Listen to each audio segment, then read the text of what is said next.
What is going on, everybody? Welcome back to the channel. Aftersound here, bringing you Splinterlands content every single day. We also stream right here on this channel as well as on Twitch, so make sure you come by and say hello.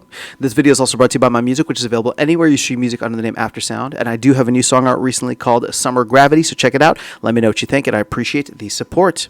All right, guys, let's talk about midnight potions and specifically aura use cases, because we did have some new use cases for aura coming up, or come up recently with the Unbinding Scrolls. And what I wanted to share with you was here. Let's go to resource and the resource overview. Oh, I guess we're there already.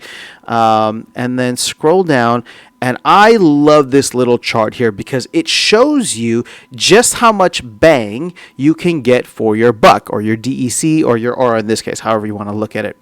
Now, it gives you the aura price sources if you were to use aura to craft anything, and essentially give the value of what that would be.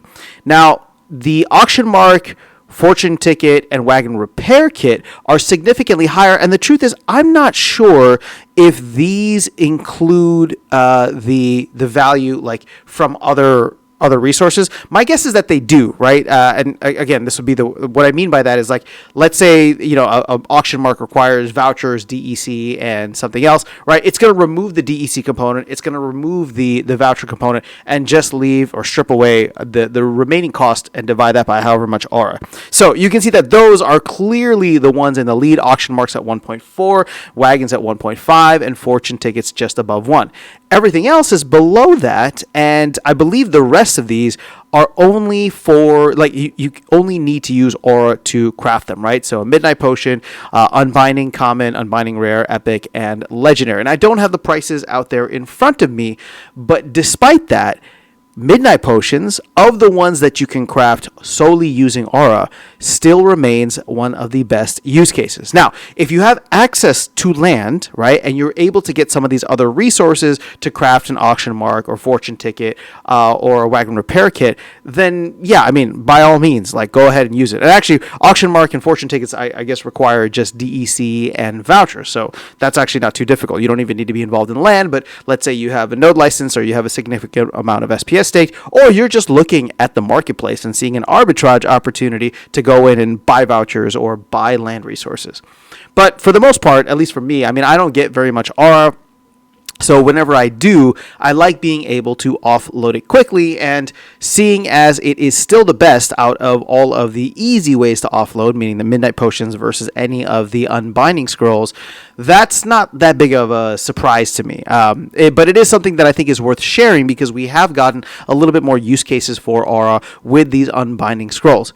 Now, probably the biggest reason for that is the simple fact that many people can go out and just win these unbinding scrolls from the reward chest. So there is a chance that you know, those getting minted literally out of thin air, not being crafted by anything, those being minted out of thin air essentially drive the price down, because folks like myself, right, I'll even include myself here, I've gone and sold like unbinding scrolls. I think I got a legendary and epic once, and I was like, you know what, let me just get the DEC for this, because I'm going to plop it right on land, right? And so anything that I don't need right now, it doesn't really matter. The other part of that too is that maybe people aren't valuing the unbinding scrolls as much as people were expecting, or as much as the team was expecting. Again, I don't have the numbers here, and I'm not even speculating based on any evidence. I'm simply saying that, like, some folks are just focused on getting, you know, leveling up the cards, and they don't mind if they are soulbound, right? And I would put myself in that group right now. Everything that I'm getting that has a tradable value is being sold for DEC, and that DEC is getting staked on land. Maybe others out there are just trying to extract value, or they're trying to buy cards, or whatever it is, right? But they're not looking at it in the same way where, you know, these things have value. So these things have more value than whatever the market is dictating.